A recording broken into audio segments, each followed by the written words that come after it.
ಮೊದಲು ದೇವರಿಗೆ ನಮಸ್ಕರಿಸಿ ಪ್ರಸಾದ ತೆಗೆದುಕೊಳ್ಳಿ.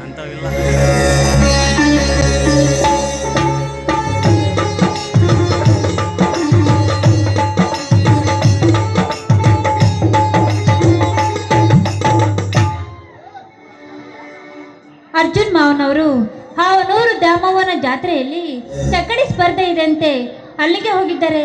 ಮತ್ತೆ ಭಾವನವರು ಆ ಜೈರ ಸಾವುಕಾರ ನಮ್ಮ ಹೊಲಕ್ಕೆ ಬೇಲಿ ಹಾಕುವುದರ ಜೊತೆಗೆ ನಮ್ಮ ಹೊಲದಲ್ಲಿ ಫ್ಯಾಕ್ಟ್ರಿ ಕಟ್ಟುವ ಸಲುವಾಗಿ ಅವರ ಆಳುಗಳು ಹೊಲಕ್ಕೆ ಬೇಲಿ ಹಾಕಿದ್ದಾರಂತೆ. ಅದಕ್ಕಾಗಿ ನೋಡಿಕೊಂಡು ಬರುತ್ತೇನೆಂದು ಹೋಗಿದ್ದಾರೆ. ಇಷ್ಟರಲ್ಲಿ ಬಂದರೂ ಬರಬಹುದು. ಬಡವರು ಬದುಕುವ ಕಾಲವಲ್ಲಮ್ಮ ಇದು, ದೊಡ್ಡ ಶ್ರೀಮಂತರ ಕಾಲ. ಅದಕ್ಕೆ ಗಾಂಧೀಜಿ ಒಂದು ಮಾತನ್ನು ಹೇಳಿದ್ದಾರೆ, ಬಡ ರೈತರ ಬದುಕಿದರೆ ಭಾರತವೇ ಬದುಕಿದಂತ. ಆದರೆ ಇಂದು ಫ್ಯಾಕ್ಟರಿ ಭೂತಕ್ಕೆ ಸಿಕ್ಕ ನಮ್ಮಂತ ಸಣ್ಣ ಸಣ್ಣ ರೈತರು ಅಷ್ಟೇ ಯಾಕಮ್ಮ, ಈ ಕಲಿಯುಗದಲ್ಲಿ ಬಡವರ ಶ್ರೀಕ ಬಳಸುವ ಬಂಡ ಶ್ರೀಮಂತರ ಕಾಲವಮ್ಮ ಇದು, ಬಂಡ ಶ್ರೀಮಂತರ ಕಾಲ. ಹೋಗ್ಲಿ ಬಿಡು ಮಾಮ. ನೋಡು, ನಿಂದು ಇವತ್ತು ಬಿಕಾಂ ಪರೀಕ್ಷೆ ರಿಸಲ್ಟ್ ಇತ್ತಲ್ಲ, ಏನಾಯ್ತು? ಈಗ ಫಸ್ಟ್ ಕ್ಲಾಸ್ ನಲ್ಲಿ ಪಾಸ್ ಆಗಿದ್ದೆ.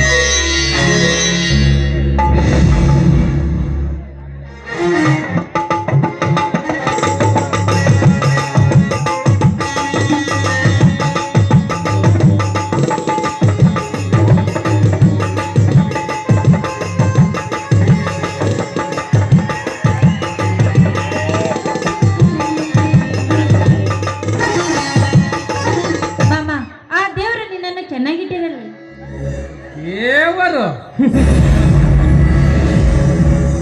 ಎಲ್ಲಿರುವನಮ್ಮ ನಿನ್ನ ದೇವರು? ಗರ್ಭಗುಡಿಯಲ್ಲಿ ಕಲ್ಲಾಗಿ ಕುಳಿತಿದ್ದಾನಮ್ಮ ನಿನ್ನ ದೇವರು. 3 ಹೊತ್ತು ಆ ದೇವರನ್ನು ಬೇಡಿಕೊಂಡರೆ ಏನು ಪ್ರಯೋಜನ ಇಲ್ಲ. ಈ ಬಡವರ ಕಷ್ಟವನ್ನು ಕೇಳಿದಂಗೆ ಕುಳಿತಿದ್ದಾನಮ್ಮ ನಿನ್ನ ದೇವರು.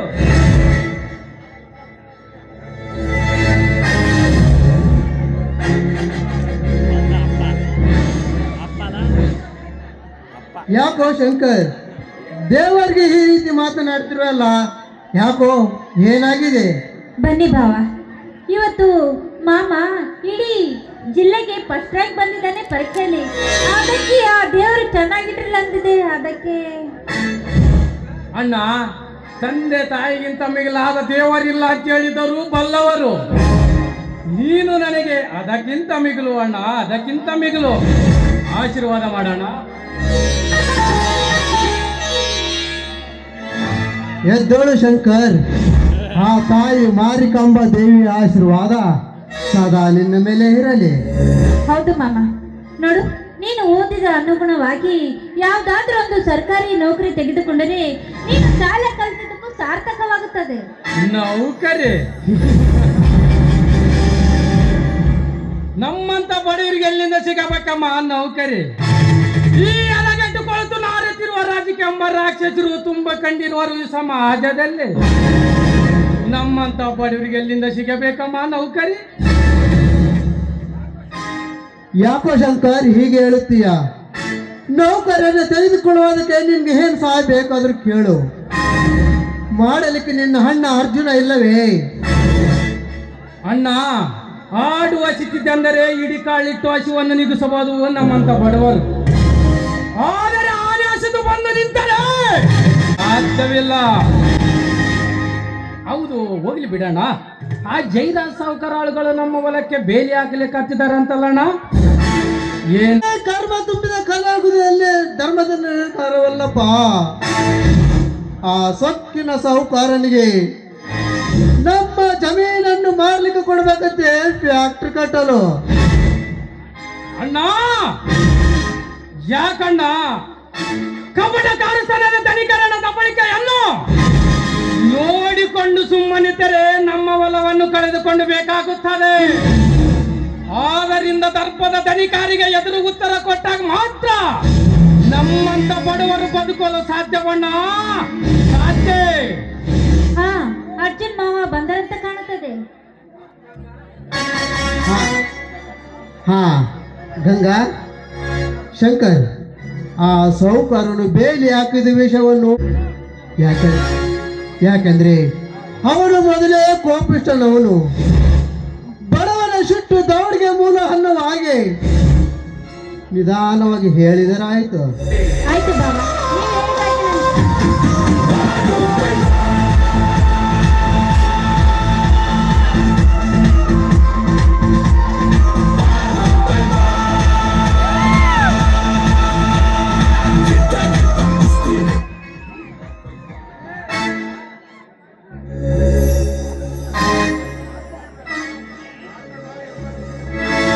ಯಾಕಣ್ಣ ಎಲ್ಲರೂ ಕೂಡಿ ಏನೋ ವಿಚಾರ ಮಾಡುವಂತೆ ಕಾಣುತ್ತದೆ, ಏನಾಗಿದೆ? ಹಾಗೇನಿಲ್ಲ ಅರ್ಜುನ, ನಮ್ಮ ಶಂಕರ್ B.Com ಪರೀಕ್ಷೆಯಲ್ಲಿ ನಮ್ಮ ರಾಯಚೂರು ಜಿಲ್ಲೆಗೆ ಪ್ರಥಮ ರ್ಯಾಂಕ್ನಲ್ಲೇ ಪಾಸ್ ಆಗಿದ್ದಾನಂತೆ. ಅದನ್ನೇ ಎಲ್ಲರೂ ಸಂತೋಷದಿಂದ ಮಾತನಾಡ್ತಾ ನಿಂತಿದ್ವಿ.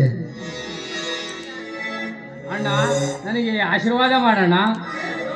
ಎದ್ದೇಳು ಶಂಕರ, ಎದ್ದೇಳು.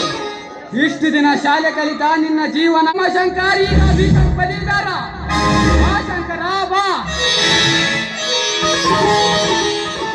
ಹಾ ಮಾಮ, ಹಾವನೂರು ದ್ಯಾಮವ್ವನ ಜಾತ್ರೆಯಲ್ಲಿ ಚಕಡಿ ಕ್ಷಣದಲ್ಲಿ ಅರ್ಜುನನಿಗೆ ಸಾರಥಿಯಾಗಿ ನಿಂತು ಪಾಂಡವರಿಗೆ ವಿಜಯದ ಪತಾಕ ಹಾರಿಸಿಕೊಟ್ಟ ಆ ಶ್ರೀಕೃಷ್ಣ ಪರಮಾತ್ಮನಂತೆ ಇಂದು ಈ ಕಲಿಯುಗದಲ್ಲಿ ಸಾವಿಲ್ಲದ ನನಗೆ ತಾಯಿಯಾಗಿ ನಮ್ಮ ಮನೆ ದೇವತೆಯಾಗಿ ಆಶೀರ್ವದಿಸುತ್ತಾ ಬಂದಿರುವ ಜಗಜ್ಜನನಿ ಜಗದ್ರೂಪಿಣಿ, ಬೇಡಿ ಬಂದವರಿಗೆ ಸಕಲ ಐಶ್ವರ್ಯತೆ ಪಾಲಿಸುವ ಆ ಜಗನ್ಮಾತೆ ದುರ್ಗಾದೇವಿ ಆಶೀರ್ವಾದ ನನ್ನ ಮೇಲೆ ಇರುವರಿಗೂ ಇಂಥ 100 ಸ್ಪರ್ಧೆಗಳು ಬಂದರೂ ಸೋಲು ಎಂಬುದೇ ಬರಲಿಲ್ಲ.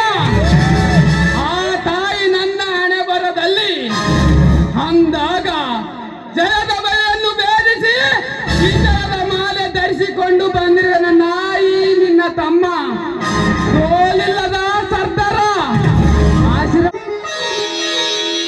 ಎದ್ದೇಳು ಅರ್ಜುನ, ಎದ್ದೇಳು. ಬಡವನ್ನು ಹರಿದು ತಿನ್ನುವ ಬಂಡರ್ಗೆ ಗಂಡುಗಲಿಯಾಗು. ಹರಿಯದ ಹೆಣ್ಣು ಮಕ್ಕಳ ಮೇಲೆ ಸಣ್ಣ ಶಿವ ತಾಯಿಗಳ ಮಕ್ಕಳಿಗೆ ಮಿಂಡ ಹುಲಿಯಾಗು. ಈ ಹದಗೆಟ್ಟ ಸಮಾಜಕ್ಕೆ 3 ಲಕ್ಷ ಗಂಡಾಗಿ ಬಂದಮ್ಮ, ಗಂಡಾಗಿ ಬಾಳು. ಆಯ್ತಣ್ಣ, ಧರ್ಮವನ್ನು ಬಿಟ್ಟು